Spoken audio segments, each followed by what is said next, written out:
Lots of people making big, big bucks. You and me, babe, I see we're out of love. Well, I heard a voice from a high above. It don't cost a thing just to be in love. We don't have anything but love. Hi, I'm Gordine McKenzie. And I'm Nancy Nangeroni. And this is GenderVision. We have an exciting program for you about when my partner is transgender and partner advocacy. That's right. We're going to have Helen Boyd and Betty Crow. And this is an interview that we shot, when was it that we did this? We did this in November 2007 in the Media Center at Merrimack College. And big thanks to Kevin Salimi for helping us out there. That's right. And Helen and Betty are best known, or I guess Helen is the author, right? And people get these confused, just like I'm getting confused now. Well, a lot of people attribute the book actually to Betty, and a lot of people mix up the person on the front of the book, which is actually Helen Boyd. I'm sorry, it's Betty Crow. And the book is called My Husband, Betty, and it's my life with a cross-dresser. All right, and then Helen subsequently wrote another book? Now, after she talked about being with a cross-dresser in the cross-dressing community, she wrote a book called She's Not the Man I Married. And this book really looks at Helen's life and the challenges that Helen faces, and also talks about partnerships and how to negotiate things and have an egalitarian and equal partnership. So we'll be getting right to that. I want to welcome our new viewers in San Luis Obispo, and we're pleased to have you watching GenderVision. And I was wondering, we've seen Raving Raven a couple of times, but Raven hasn't managed to Raven was on strike last time that I saw Raving Raven, because Raving Raven was saying this was a case of speciesism. I was out at the bird feeder and I saw Raving Raven, and Raving Raven is going to be with us. So on this show. Raving Raven's in the studio. Can we do that now? We can. All right. Raving Raven, folks. I'm the bird with the word. Together again. Oh, hi, Raven. Hi, Nancy. How are you doing? Good. It's nice to see you again. Well, Where you been? I've been on strike. I've been watching reruns. Yeah. And I got some stuff to tell you. Okay. And I also was ready for my close-up a few shows ago. I know. I'm sorry. Got the wrong address, I guess. Uh-huh. So what do you got for us? First, I want to tell you about speciesism. Yeah? Why do you think I was striking last time? So what is speciesism? Speciesism is some animals being treated less than other animals, and human animals just being treated the very best. Sometimes with speciesism, they don't think that animals like myself and other animals suffer. So you mean humans... Dominate. Yeah. Yeah. Yeah. Ah! Where's that? And all animals have feelings, don't they? You bet. And we all feel pain, Nancy. Did you hear the story about the lobsters that escaped? No. They were in a grocery store and they crawled out and they crawled into the street.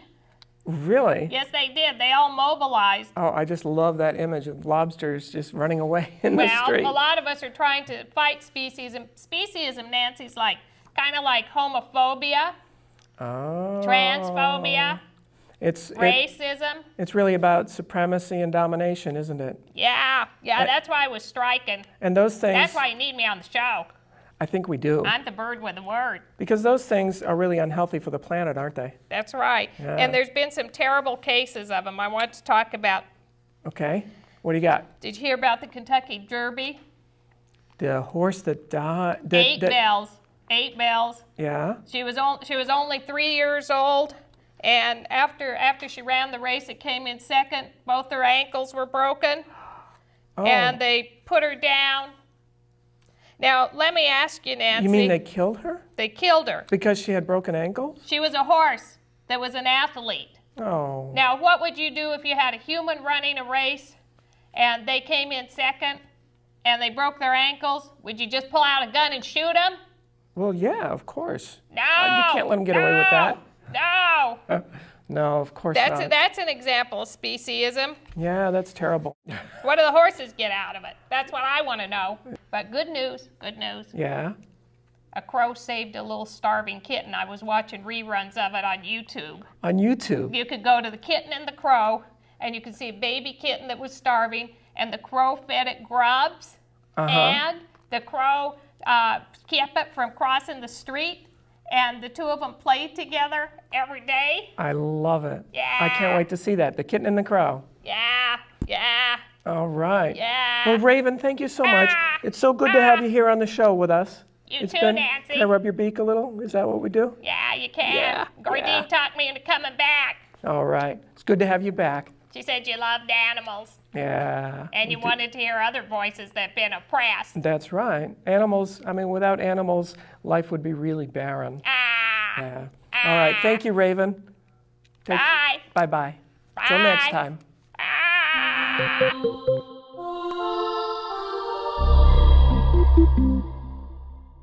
All right, that was Raven, and boy, that was fun. Well, we always learn things about animal rights with Raven. I'm looking forward to more of that.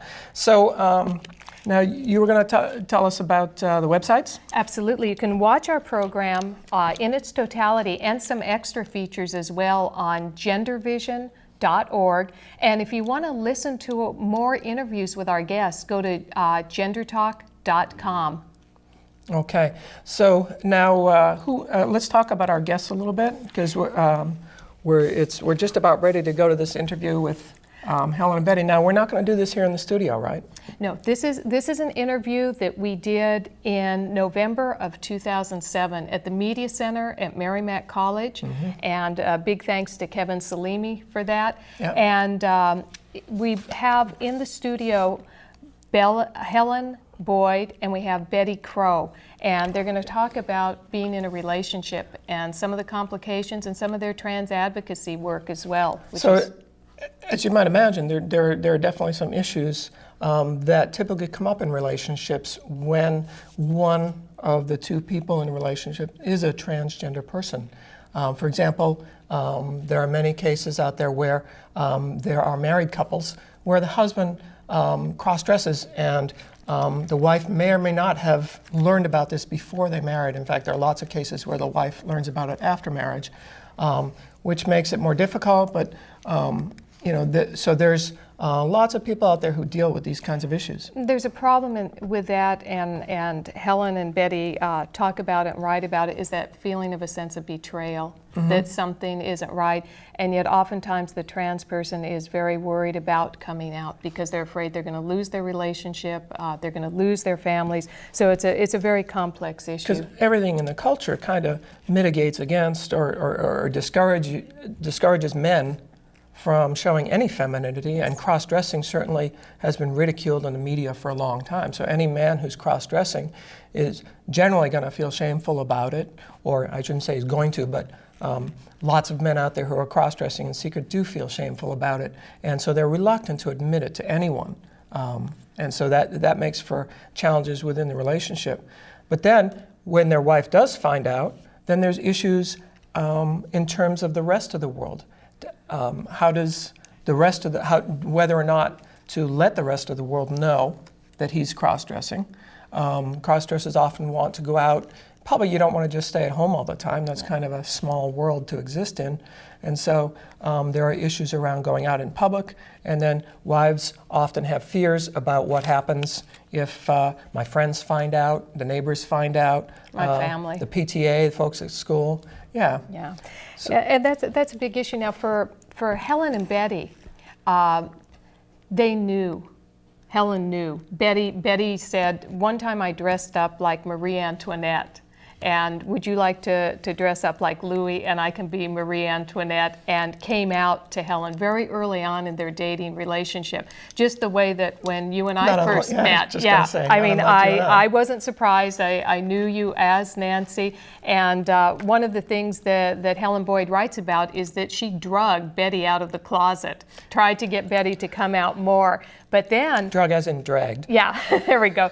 At one point, then really had to contend with the idea of what if Betty wants to transition full-time. And she didn't know if she was totally ready for that. And then she kind of looked ahead and she said, what if Betty wants to go ahead and have surgery? Even though they love each other very, very much, and she's wondering, you know, what's it going to change? How will our relationship change? And what can we really do? And this, is, again, is a common issue when you have a couple where the husband is cross-dressing.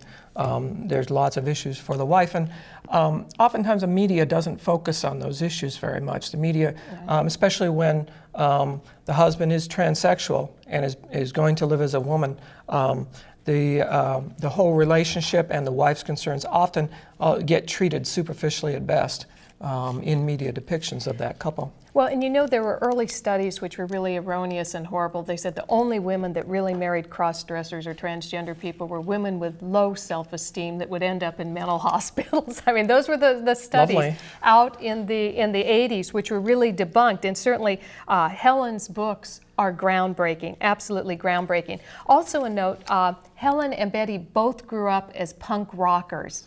And so they both had a history of kind of questioning authority and, you know, not going along with the status quo. At the same time, Helen is a very accomplished writer. Her work is internationally known, and she's also been teaching. She taught at Merrimack College with me, which was awesome. Betty's a very accomplished actor and also a phenomenal lecturer. So let's go to that interview right now. Here we have our interview with Helen Boyd and Betty Crow. Welcome to GenderVision. Today we have two guests in the studio, Helen Boyd and Betty Crow. And Helen is the author of My Husband Betty, and She's Not the Man I Married. And Kate Bornstein said of Helen's work that this is the first public voice of a new identity in the world whose story goes far beyond boy meets girl. And we will definitely go far beyond boy meets girl. We also have Betty Crow, Helen's partner, who's been on All My Children playing herself. She's an off-Broadway actor, a website designer, and a 3D animator. And currently, she and Helen spend a great deal of their time doing trans advocacy. How are you both doing tonight? Good. Oh, awesome, awesome. Now, in your book, Helen, one of the things that you talk about a lot is your relationship and also the role of partners, and you talk about partner advocacy and other things. So could you both maybe share a little of that with us? Sure. It was, Betty and I kind of agreed early on that her transness wasn't sort of just hers. That, you know, I took responsibility for being with someone who is trans in the same way that she acknowledged that she was in a relationship with someone who wasn't trans. So it was sort of like by having those things being equal, it made it a lot more of a partnership. And then we made decisions about her transness really together more so than, I mean, it usually came from some need of Betty's that she'd express, and then we'd kind of talk about it and how we could figure it out, or because in the beginning, I guess I was the one who took the lead in terms of dragging her out of the house. Oh, yeah? So it was like I was a very engaged participant, I guess, from the beginning. This is great. As a result, she certainly had a lot of trust that I wasn't going to go, no, you can't do that ever, you know. Right. She knew I was going to be as willing as I possibly could be, you know, depending on where I was emotionally, to kind of go with her. So that was a big part of our relationship right from the get-go. It was important on some level to always remind myself that being trans meant that I didn't exist in a void, that the decisions and the things that I was doing would affect other people, not just Helen, but friends and family, co-workers, that there was like a ripple effect, that anything I did was going to have some effect in a larger world, which on some level made dealing with this a little bit easier because I was more aware of what was going on, and consequently, I think I've described my exploration of being trans as going at a glacial pace, like a glacier, instead of going really fast. Yeah. And when I get frustrated because things aren't moving fast, I always remind myself that glaciers win in the end. Oh, that's great. That's great. They actually carve mountains, so slow but momentous. Things happen. Yes. It's just slow. Well, and oftentimes in the community, there seems a rush, particularly when people have kind of held all their feelings in for such a long absolutely. time. Yes. Which that- makes a certain amount of sense. I mean, Sure. I don't think there's any reason to discount the sort of what do we call it? The euphoria, Right. Gender euphoria. Whatever you want right. to call it. I Insanity. think that's mixed with insanity. I think it's a mean that in a useful, good way. valuable thing, but it's like anything. You don't want to take it too far. Yeah. Just be smart about it. You can be euphoric as long as your euphoria is tempered by reality. Well, there's a lot of, even in My Husband Betty, I talked about the fact that, cross-dressers often would know, obviously, that they were cross-dressers for a very long time. And then they'd finally tell their wives and expect that their wives would be on board in like a month, or that day, or even like half a year later. When this is brand new information, they've never heard of it. They have no idea what this is. They have no idea how it's going to manifest in their lives, what to do about the kids and the neighbors and church and all of that other stuff. And I feel like transness in general, and especially transitioning, is the same situation for partners, where it's just like, I have no idea what I'm going to do with this. I don't know if I can be in a relationship with a woman or a man, depending on which way your partner is transitioning. How this is going to affect my identity. And I think that's one of the things that we leave out a lot of the time within the trans communities. But what I like to say usually is that, amazingly enough, partners have genders too. That's really good. And they're affected by what the trans person does. Because I know certainly my femininity was questioned and my masculinity started becoming ascendant. It was like there was all this kind of shift in my own sense of myself, depending on where and when and how Betty was expressing her gender. So, And it's an ongoing conversation between the two of us. Yeah. It's, I think, on some level we'd reach like a plateau, would you say? sure. And then instead Several. of going, instead of going, okay, we're on a plateau, we're just going to chill out and not worry about anything. It was more like, okay, let's explore this plateau. Right, see what's here. That's smart. Of thinking of it as like this sort of new space that you could explore and take your time in and make sure that you were actually comfortable being on that plateau, as opposed to just going, oh, we're here. Right.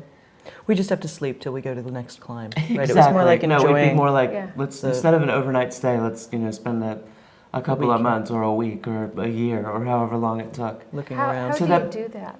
Well, I don't know how we do that. I'm stubborn. You're very stubborn. I'm Right. very stubborn. We are both Tauruses, Are you? I've always been my kind of very rising sign. cautious about. I've been very kind of cautious about the trans stuff. Yeah. I've You had long, your acting career well, too, so for a while there were buffers in place, but Sure. I think to a certain degree the bigger thing is I'm one of those people that needs to know it's the right thing to be doing. I kind of need a certain sense of surety.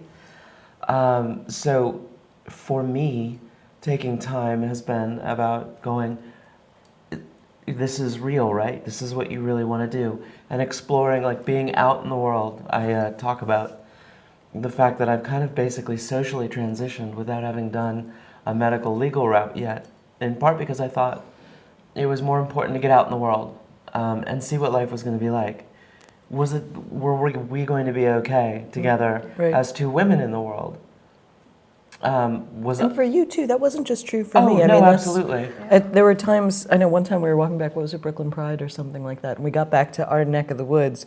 We'd been walking hand in hand all day, and we got back to our neighborhood. Betty very nervously dropped my hand, and I thought, well, you're going to have to get used to being a woman in a relationship with a woman as much as I am. I mean, this Sure. is new for both of us, that what it's like to be perceived as a lesbian couple, because, we were both looked like heterosexuals before. It wasn't just me, and I think sometimes at least trans women have that moment where they want to be normal. They don't want to all of a sudden go from trans to lesbian, because it's another outsider category, and that can be kind of problematic in its own. That's my interpretation. Well, I but, think also the other reason is that you get to a certain point where you feel like you're not being stared at anymore as a trans person. Right. And then That's all of key. a sudden having a public display of affection that people will see as lesbian means You're you're all of stared a at sudden again. getting stared at again. That's right.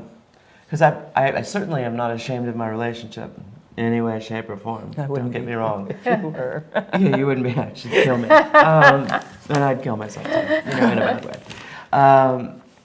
But it's so strange to sort of go from one sphere of, I guess we call it heterosexual privilege.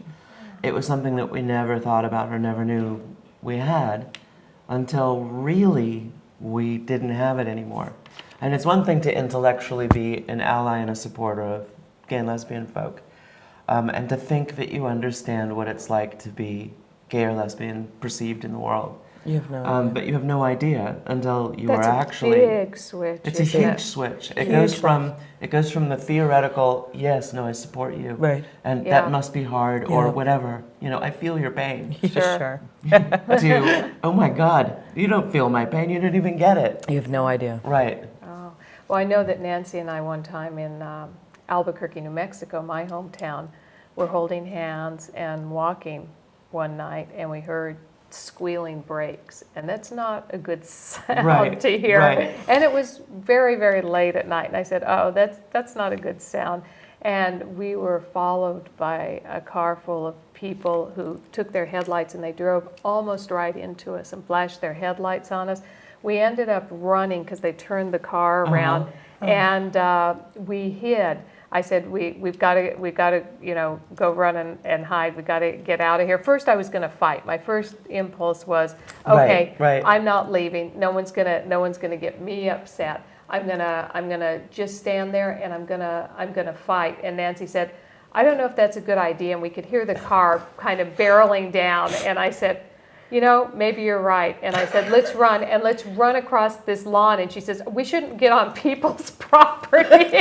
And I said, Beautiful. no. I citizen. said, I think we need to do that. So we're both breaking down these ways that we usually dealt with things. We ended up hiding behind a car for a really long time while that car just went up and down the That's the terrifying. street. And that was really terrifying. And I was really afraid what was going to happen to me, but I was more afraid of what was going to happen to Nancy. Absolutely. Because she's trans. What is that That's a line big- from your book? Yeah, that's The partner who there's a said- bisexual partner of an MTF who hadn't had surgery, and they were being looked at by a group of students who were while they were waiting for a bus, and she remembered having the thought, I hope my partner gets her surgery soon because that way they'll just rape her and not kill her. Yeah. And she said that was when she realized that was a big issue with being a partner, and I think it is. It's one of the biggest issues is worrying about the trans person out in the world and knowing that people are not prepared for bodies that are not gendered in ways that they're expecting. And I keep telling Betty it would be nicer if she were a little dumpier and a little older, that she wouldn't get the attention of young men on the subway necessarily, because they scare me the most. Those are the guys. And most of the time when I'm in Brooklyn, I feel like I'm dealing with a culture that I know how to deal with.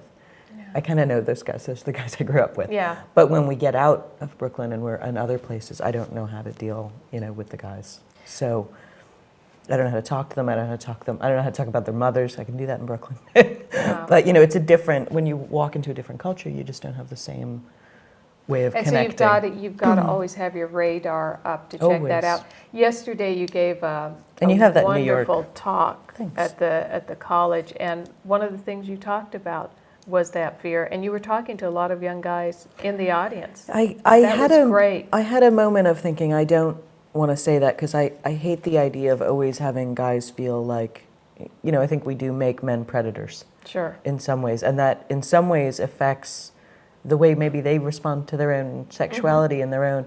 But I also just felt the need to just do it because those are the guys. Unfortunately, you read the statistics and it's always the young men. They have that moment of homosexual panic or whatever it is, and I don't think of that as an excuse. But I think there are a lot of men who, if they discover that the woman that they've just looked at, who they're attracted to, was born male, their head explodes. They don't have the means to deal with it, and we don't necessarily have a culture that doesn't explain to guys that violence is not a solution to your little personal dilemma. Right. Like, that's not how you Right. Panic. deal yeah. with your panic. You have to go deal with that in some other way. Well, You I think don't it get goes- to beat it someone goes up back because to that of it. whole idea of, I don't even think it's so much a homosexual sort of a homophobic kind of reaction. I think it's more of a sort of a socialized don't be a sissy Maybe. thing. Yeah. That the response Anti. is always sort of like, I will respond far stronger than the stimulus I was given because that will show people that I'm a real man. Right. I kicked its ass. Yeah. Damn it. Yeah. And Well, I think that's about fear, while I don't though. excuse it on some level, I can at least intellectually kind of understand what's going on there. Well, and there is that whole sense that the way that boys are expected to develop masculinity in this culture is by pushing away anything that's Right. feminine. And that requires a certain violence to the self and Right. to And everything that's dominating it. around you. And Right. dominating. If And they do that's have scary. contact with femininity, it's about dominating it. One of the real key things that you talk about in both of your books, Helen, that is very different from any of the other literature out there is the role of partners and where partners fit in the community, and that's huge. I So- don't think we talk about it enough as Yeah. a community because I've had a couple of interesting experiences, let me put it that way. I guess it's a polite way to say it. But I had someone basically tell me that I couldn't use we when I was talking about the Day of Remembrance. That I couldn't say that, this is the day that we mourn our dead. And someone got very upset with me because I was not trans. And a part of me thought, well, that doesn't make any sense. I mean, who's going to be impacted if there's violence against trans Sure. people, but their partners and their lovers and their families? Sure. And, I'm right there in line. And realistically, there have been allies and friends killed in defense of people when there's been violence against them. There was that guy in the West Village who was killed when he was defending 3 drag queens who were walking down the street. And that kind of drives me crazy. I will Yeah. honestly say that that's one of the few things that really makes me angry because I feel like, well, recently too, I was accused of being transphobic because I talk about having a hard time with Betty's transition in the second book. And I thought, well, if that was a principle that we applied, most trans people would be accused of being transphobic who do have a hard time with dealing with their transness or facing their own transition or dealing with it or whatever and have days of aggravation that they would rather not be trans. And sometimes I think those things are thrown at partners a little too quickly. Sometimes. I think most of the time those things are thrown at partners far more quickly than they should be, and that really, in a lot of ways, disallow partners from becoming allies a lot of the time, even if they can't, say, sustain the romantic relationship with their trans person once transition is imminent. It seems like They could still be friends and allies of the community. It seems like to me, and this is just my opinion, that some trans people project the problems they had in their own lives with their Their own own partners, relationships. and then make giant global statements about partners based on the fact that they had a problem, or that their marriage fell apart, Yeah. or that they aren't dating, or whatever it is. And I'm sympathetic to the fact that they had a hard time. Sure. But I have no sympathy lot of sadness. for when, well, frankly, anyone projects their own problems onto other people. It's not a method of dealing, it's not rational, and it sets us back as a community.